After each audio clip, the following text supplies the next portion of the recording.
also have a new team from the COA who took their time to make a courtesy call with our mayor. This time, the COA is headed by a young guy named, which is now Balakyo. Pero duha na lang sila, si Nanette Lam ay ang team member from the... anyway, we are prepared for whatever audit that comes our way. Yesterday was a good holiday.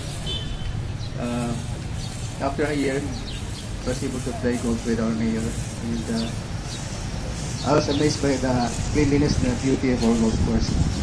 So one tourist attraction that can be proud to tell our friends na come and visit Santa Barbara.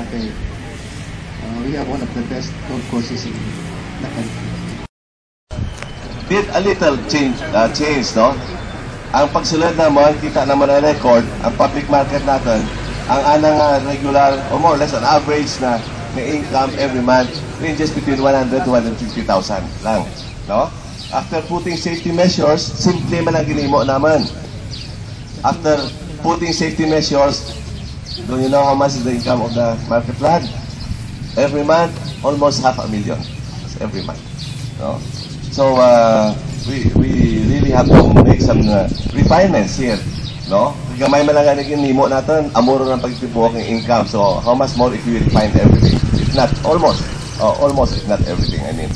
So imo natin, of course, we also need the cooperation of the people in that area. So